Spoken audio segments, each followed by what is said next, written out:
Hello and welcome to my wall. So we are going to do a piriformis stretch today where we're going to be using a wall. So you'll need a nice sturdy place to put your foot, and I'll show you from a couple of different viewpoints so you can see exactly what we're doing. But to set up, firstly, come on into the wall and you want this first leg at a nice little right angle. So knee should be above the hip and then the knee and the ankle in line. Then we're going to take this other foot and we're going to cross it on over. Alright, so we're set up here and then we're going to take our arms out to the side. Next thing we're going to do is we're going to rock, we're going to keep our foot on the wall and then we're going to rock this other foot to the side. Lovely breath. Bring it on back. We're going to do that again, rock it on over to the side. And you can see my other foot is actually going onto the side, it's not staying flat. That's fine. That's going to depend on how much flexibility you have through here. Bring it on back. The main thing is for this one, we're keeping our shoulders on the floor.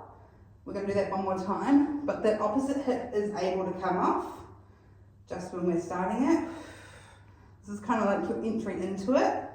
And then I'm actually going to change sides so you can see what I'm doing here. So that's what the hip looked like on the other side. So now I'm going to take my hand, I'm actually going to pop it in the joint kind of in here, and I'm going to keep this anchored, but I'm going to do the same movement. So I'm going to pull, and you should hopefully feel it a little bit deeper than it was. And you can see I definitely cannot go as far when I'm keeping that hip down. So the idea is we're trying to take the knee across and keep the hip down. And coming on back. So we've got that lovely little rock across and back. You don't have to use that hand, the other hand can be down at the floor, but if it does feel nice to kind of guide it, you're not pulling it, you can guide it through there. Alright, let's show you from the other way. Alright, so here we are, and you'll see from the back how it's going to look on the wall. So firstly, setting our leg up, crossing it over.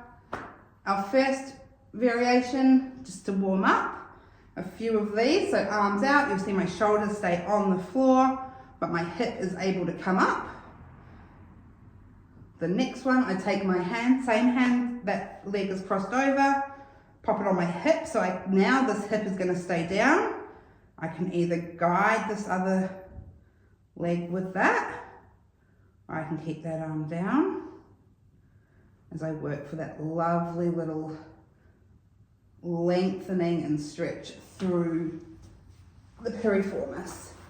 So this one can either be slightly intense or not really feel too much at all. There's kind of no in between for it.